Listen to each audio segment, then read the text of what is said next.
Ada orang punya suami dan isteri yang hebat tapi masih lagi tidak bahagia. Ada juga orang yang banyak duit, kaya tapi masih lagi tidak bahagia. Ada orang mempunyai keluarga yang ternama tapi jauh dari sudut, ia masih terasa kosong.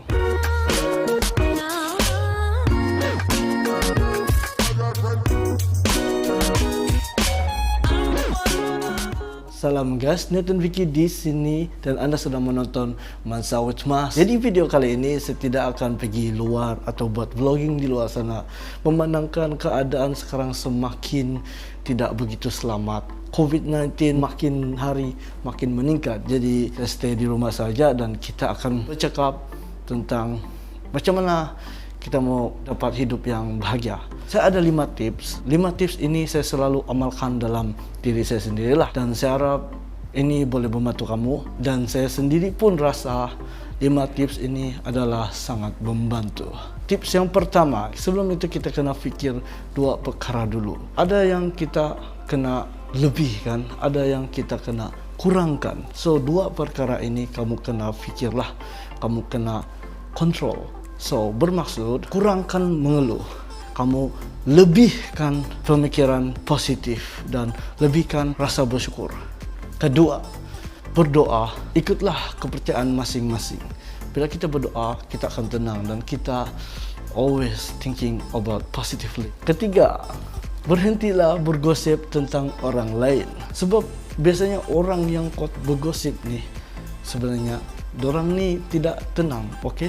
Contoh dia, satu orang mamat nih, dia beli helmet. Warna helmet itu adalah merah jambu. Lepas tu, yang orang kuat bergosip nih akan rasa tidak tenang dan mesti orang akan bawa bergosip hina dengan orang yang pakai helmet berwarna merah jambu itu. Sebab orang tidak akan tenang, okay? Orang apa yang orang nampak, orang mesti mau bercakap, orang mesti mau bergosip. Apa yang orang nampak mesti orang tidak puas hati, mesti orang mau bergosip.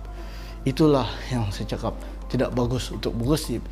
Hidup itu tidak tenang. Tiada yang kau nampak bahagianya bergosip tentang orang lain, menghina orang lain. Jadi berhentilah sikap yang tidak sopan ini, tidak bermakna langsung. Berhentilah bergosip. Okey? Yang keempat ialah tidur dan rehat secukupnya. Tidur dan rehat yang cukup adalah amat penting untuk kesihatan mental dan fizikal kita. Jadi bila kita tidur, kita boleh kasih lupa sikit masalah dan kita just enjoy, Kita punya pemikiran pun tidak banyak betul mau fikir sudah bila kita tidur. Tapi jangan pula kamu lebih tidur, sebab lebih tidur pun tidak bagus juga untuk kesihatan kita. Jadi apa yang maksud saya cakap tidur dan rehat secukupnya? Tidur yang asalkan cukup. Okey, rehat adalah bermaksud saya kamu harus ambil rehat lah. Kamu kalau hari-hari kamu penat, tiada masa untuk rehatkan diri, sebenarnya memang tidak baik untuk kesihatan kita lah. Kita kena rehatkan badan kita untuk menenangkan pemikiran kita dan satu badan kita. Okey? Yang kelima yaitu senyum dan ketawa. Ini kemungkinan orang akan anggap kamu gila sebab kamu ketawa. Okey, tengok tempat lah, tengok keadaan lah. Jangan pula kamu duduk-duduk diam-diam ketawa sendiri. Oh, memang, come on. Cara dia, kamu kena cari satu benda yang boleh buat kamu ketawa, ataupun cari kawan yang boleh selalu buat lawak untuk kamu. Having fun, like kamu tidak boleh terlalu always serious. Ada kalanya kamu kena ketawa, sebab bila kamu ketawa, ia boleh menghilangkan stres, meningkatkan sistem imunisasi, mengurangkan tekanan darah dan membuatkan seorang itu awet muda. Macam saya 29 umur sudah tapi masih lagi nampak muda. Ada yang orang umur 22, 20 begitu sudah nampak macam yang 30-an, 40-an sudah kan. Tapi kebanyakan orang ada yang sudah umur 30 tapi diorang masih tidak percaya yang bahawa orang itu sudah mencicah 30 umur tapi masih nampak muda. Macam saya, berapa bulan lagi saya masuk sudah 30-an. Jadi macam kamu nampak saya sekarang masih nampak muda. Sebab itulah kita kena sentiasa ceria. Jadi itu sajalah tips yang saya boleh kongsi sama kamu.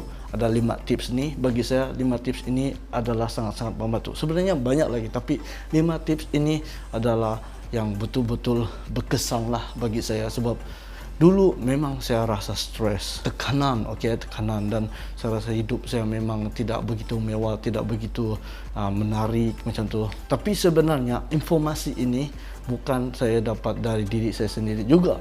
Sebenarnya saya dapat juga tips dari orang-orang yang berpengalaman, dorang kongsi sama saya, dan ya betul-betul membantu.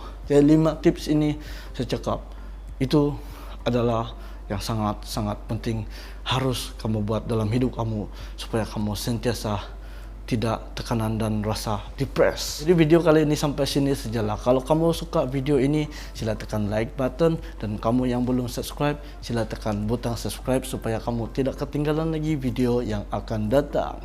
Jadi guys, stay safe. Kalau pergi luar, pakai mask, pakai sanitizer, dan jarakkan sosial 1 meter. Jangan pandang rendah dengan pandemik COVID-19 ini, sebab ya mungkin hari ini kita tidak kena, mungkin besok pun tidak kena, tapi mungkin kita tidak tahu. Hidup kita, masa depan kita tidak boleh ramal secara manual. Jadi guys, kalau tidak mau buat apa-apa di luar sana, janganlah kamu keluar. Jadi janji sama saya, kamu jaga diri kamu. Kita jumpa lagi di video akan datang. Hey yeah!